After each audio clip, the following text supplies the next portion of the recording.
So welcome back to the channel. In case it's your first time, I'm David. I'm Steven. And we are Interracial Freedom. Be you, be happy, be free.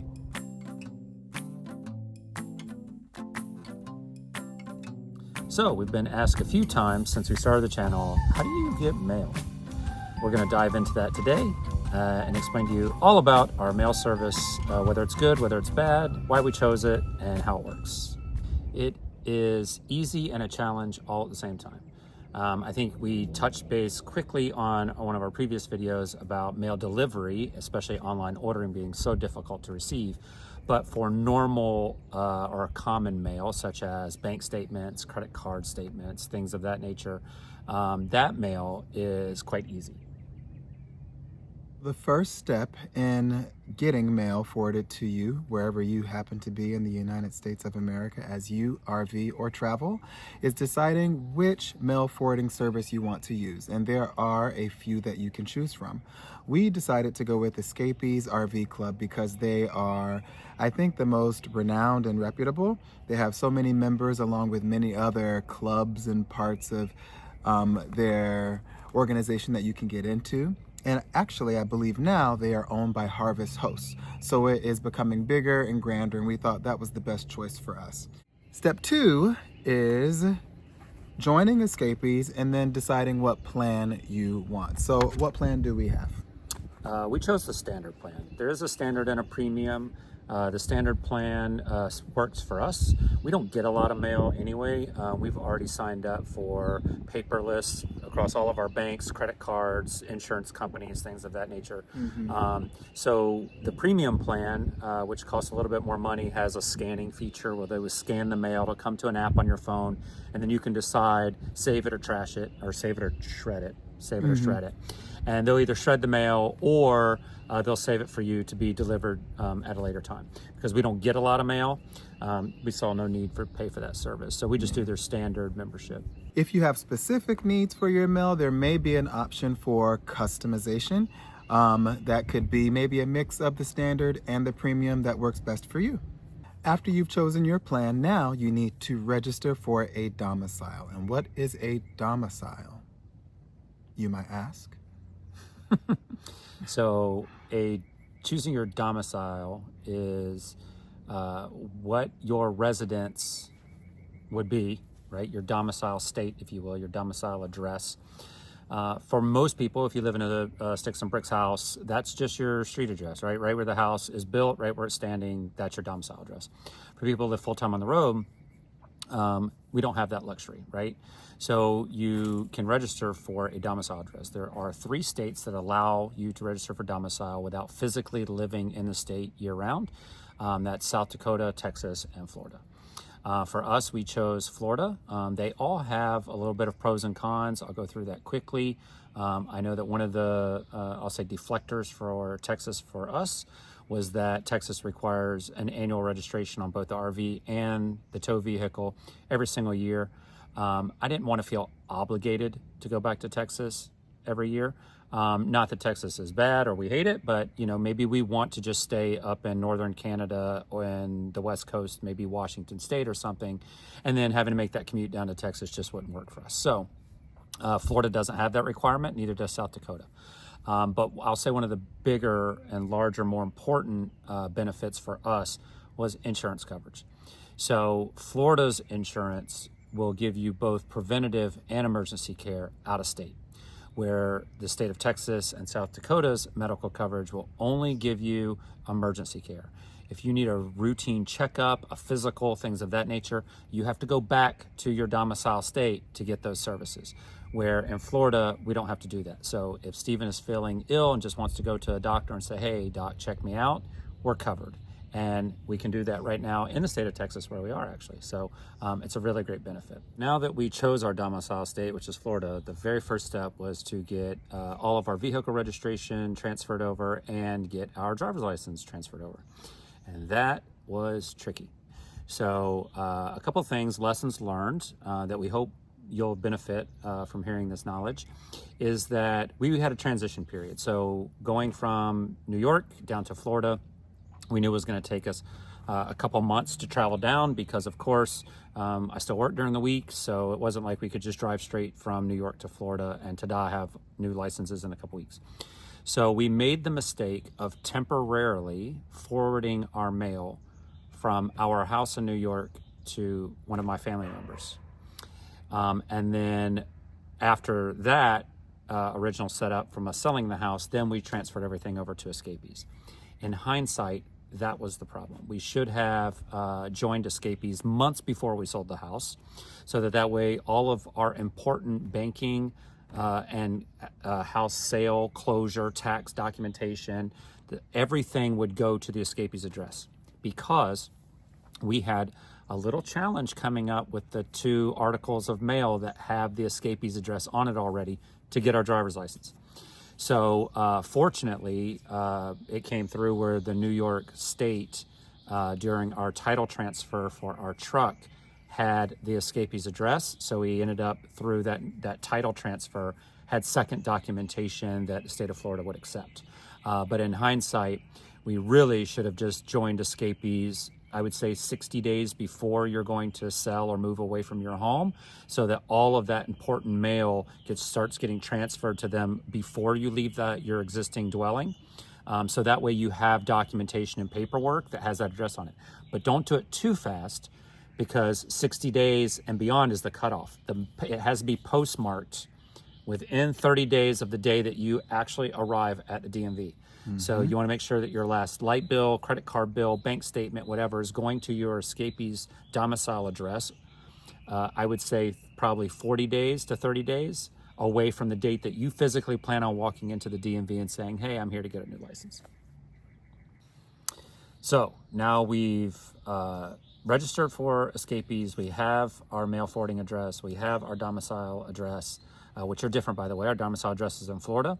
Our mail, all mail through the Escapees program, goes to a large distribution center in Livingston, Texas. So our mail goes to Livingston, Texas, and our domicile address is in Florida. But now that we have that information, now we have to get the registration for the fifth wheel registered to Florida. Now, obviously, no one is driving their fifth wheel to the DMV to get a new sticker or tag update. But what you can do instead is you can go to any local Florida Department of Law Enforcement office, local city, county, or state sheriff's department, with the fifth wheel and your title work and or sale documentation. They will inspect the VIN number, and then there's a form that they fill out on site that has all the make, model, names, addresses, VIN numbers, and then the officer will sign that form. Couple lessons learned here. We had a very good officer, is very friendly, down in the county where ours is registered, who I had made a mistake and decided to just line through a number on the address, and he's like, nope, any corrections whatsoever, they will not take it.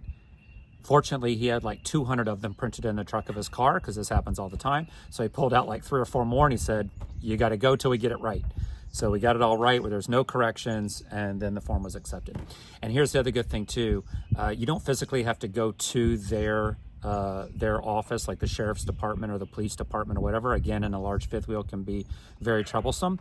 If you call the non-emergency line, they will dispatch an officer within the area to drive to you, which is essentially kind of how we got ours. We showed up at a sheriff's department that had plenty of parking, but it was on a Sunday and it was closed. So we called, and their dispatcher dispatched the officer to us. And it couldn't have been a better experience. It was really, really good. We are at the DMV in Sumter County preparing to get our driver's licenses and registration for our truck and the RV. We'll officially be Florida residents legally. Again. Now have to decide how we're going to get our mail shipped to us and received from Escapees. So anytime that we have something delivered, that could be just a regular mail in an envelope or a package that we've gotten from Amazon or somewhere else, they hold on to it and they notify us as soon as that package or bundle of mail has arrived there. We then have to go onto the portal and decide where we want our mail shipped and how frequently. Now, we only choose one time only because we're not in this position to do a bi-weekly shipping of our mail. That's not our position, and we're always somewhere different. So we always choose one time only, and they'll ship it out via USPS, UPS, FedEx, and there's many options in between with 1 to 3 day shipping, overnight, all of that jazz. So far, every time we use the service to get our mail shipped to us, it's been great. We've always received it. It comes exactly on the day that they say it will. The tracking number is easy to follow and always given. Everyone who is there in the office can answer your questions and do all of the same processes that you would do online if you did it via the portal on a computer or on the app. Outside of escapees, receiving packages has been up and down. Now, we have missed multiple packages from Amazon throughout our 6 months of travel so far, where things have had to be canceled, getting reimbursements for things that we've already paid for that actually were delivered after we left the campground. And it always works out somehow that, you know, we're not losing a big sum of money, but it is annoying when you need a package and you are hoping that it arrives by the time that you leave or you set off to your next destination and it's not there. It is important to always ask the campground that you plan on having mail or packages delivered to if they accept them. We have been in the position of sending packages to a campground without asking, and those packages being sent right back to where we were getting them from. They said she ain't here and you ain't getting it. Yeah. And that's been annoying, but at the same time, we didn't do our due diligence with reaching out and figuring out in advance if the campground does allow this. Now, many campgrounds, and I would say nearly most, allow you to send packages, and they'll hold them in the office for you. But there might be a fee. There could be a $5 fee per parcel. And you don't know if that's per piece of mail or per package. So you want to make sure whatever you're doing, you know in advance so you are not screwed. It never fails. The one time Amazon doesn't put everything into one big box and sends it in 7 different small packages is the one that charges $5 per package. And to that point, though, I would actually like to say if there's a thing for improvement, I don't know how everyone shops online, but I do know that for us, the primary driver isn't always necessarily cost. It is when we will receive the item. If there's one big thing that I could say as room for improvement for Amazon, it is to be able to cancel an order when the shipping date changes. And I mean changes significantly.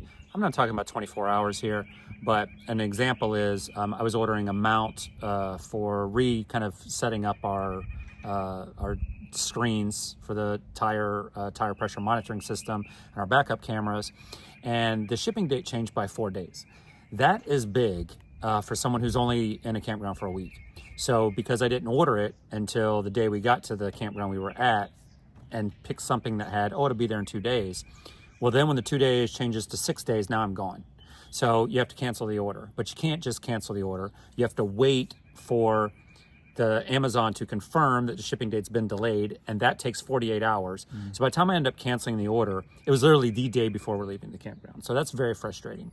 Amazon, you can do better. If you're not going to meet the shipping deadline by more than 24 hours, people should be able to cancel immediately. Sorry.